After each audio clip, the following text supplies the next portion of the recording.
इतना बड़ा घपला हुआ जो विजय सिन्हा जी कह रहे हैं तो धर्मेंद्र प्रधान को इस्तीफा दे देना चाहिए। वो तो कह रहे थे कि कुछ हुआ ही नहीं है। मैं बोल रहा हूँ नीरव मोदी नरेंद्र मोदी के भाई हैं, इसलिए उनको नीट में जो बड़े बड़े लोग हैं, किंग पिन हैं, एक जिले के लोग हैं, पूरे देश में वो नेटवर्क है और उस नेटवर्क को बचाने के लिए आप झूठी कहानियां कर रहे हो। गेस्ट हाउस की एक कहानी बनाई जा रही है।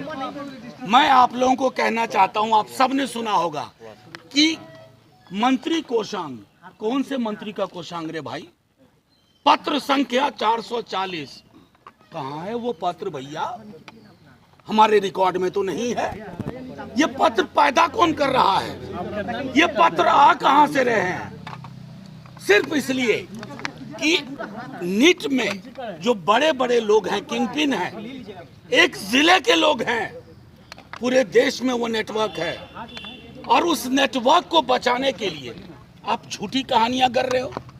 किस तरह की जुबान विजय सिन्हा जी बोल रहे हैं, जो खुद ही कबूल चुके हैं कि गेस्ट हाउस में उनके PS Pradeep Srivastava room book कराते हैं। जिस व्यक्ति यादवेंदु का जिक्र होता है उसके बारे में सुन लीजिए कुछ तथ्यात्मक चीजें।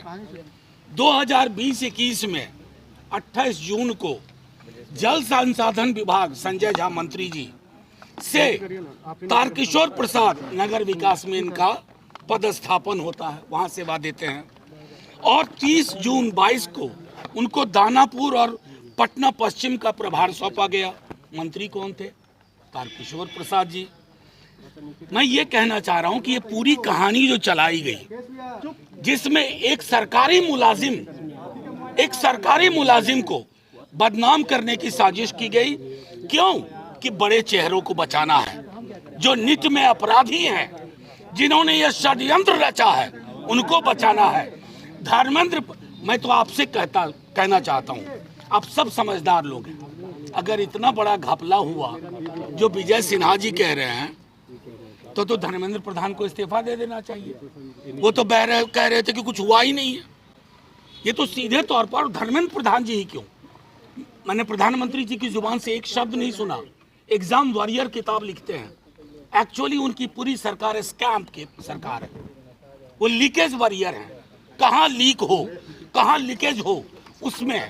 तो लब्बो लुबाब ये है कि आपके समक्ष, आप मीडिया के साथी भी ये ध्यान रखो, ये 25 लाख बच्चों के भविष्य का सवाल है। इसको एक गेस्ट हाउस की झूठी कहानी में मत उलझाइए, क्योंकि 25 लाख बच्चों की आह लगेगी सबको। 25 लाख युवाओं के सपनों की आह सबको लगेगी। वो सिर्फ शिक्षा मंत्री को आह नहीं लगेगी, वो तमाम लोग जो इस गुनाह में शरीक हैं, पर्दादारी कर रहे हैं। बड़े बड़े नाम, अभी एक अखबार है दैनिक भास्कर, उसने लिखा कि अप्रैल के महीने में कह दिया था किसी ने कि लीक होगा, लीक हुआ। एनटीए से ईओयू अपनी बिहार वाली कुछ सवाल पूछ रही है, एनटीए किस दबाव में उनका जवाब नहीं दे रही है। तो कुल मिलाकर के मैं आप सबसे कहना चाहता हूं, अपनी भूमिका का निर्वहन करिए और 25 लाख बच्चों के भविष्य को गेस्ट हाउस की झूठी कहानी में मैं टिप्पणी नहीं करना चाहता कि फलाने मंत्री ने क्या कहा, चिलाने मंत्री ने क्या कहा, क्योंकि हम ये समझ चुके हैं यहाँ बिहार में सरकार नाम की कोई चीज नहीं है। हर कोई अपने अपने एजेंडे पर अपने आकाओं को बचाने में लगा हुआ है। आपके सवाल हो पूछिए। उप मुख्यमंत्री जो आरोप लगा रहे हैं उस पर आपका क्या कहना है? प्रदीप जी ने कहा, प्रीतम जी ने फोन किया। ऐसा एक सेकंड आपके इस सवाल का जवाब दे रहा हूँ। प्रीतम जी ने फोन किया, कोषांग के ब्रैकेट में लिखा कि पत्र संख्या 440। आपसे बड़ी कृपा होगी वो पत्र लाके हमें दे दीजिए, क्योंकि टेलीफोन, अभी खुद मैंने उदाहरण दिया, विजय सिन्हा जी ने कहा कि उनके कोई पीएस है प्रदीप श्रीवास्तव, वो रूम बुकिंग करते हैं, आप सब जानते हैं। मीडिया के कई साथी मंत्रियों को कहते हैं कि एक दिन के लिए रूम बुक करवा दो। और ये जो कहानी चलाई जा रही है ना, उस व्यक्ति का, हमारे सरकारी मुलाजिम जो तेजस्वी जी के पीएस है, उनका रिश्तेदार है, ये सरासर झूठ है, सरासर पाखंड है। और पाखंड और झूठ के हिस्सेदार आप लोग ना बनिए। परीक्षा रद्द होनी चाहिए सर। ये तो लगातार हमारी मांग है। जी। पूरी परीक्षा रद्द होनी चाहिए। सिर्फ 25 लाख युवा नहीं है, उनका परिवार है, और आने वाले वर्षों के जो 25-25 लाख है, उनका भरोसा प्रधानमंत्री जी और धर्मेंद्र प्रधान के इस सिस्टम से उठ गया।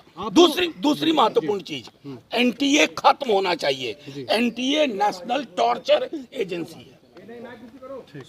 सर ये सवाल है कि जो यादवेंद्र हैं उनका नाम अब लालू यादव से भी जोड़ा गया। विजय सिन्हा ने कहा कि जब लालू यादव रांची में थे जेल में तब कई बार मिला करते थे। नीरव मोदी नरेंद्र मोदी के भाई हैं। कोई जवाब नहीं इस प्रश्न का। मैं बोल रहा हूँ नीरव मोदी नरेंद्र मोदी के भाई हैं, इसलिए उनको बचा रहे हैं। मतलब एक आधार होना चाहिए। और आप लोगों से आग्रह है, विश्लेषण खुद करिए, थोड़ा देखिए कि अचानक नीट की इस पूरी धोखाधड़ी को एक गेस्ट हाउस की आधारहीन कहानी में क्यों तब्दील किया जा रहा है।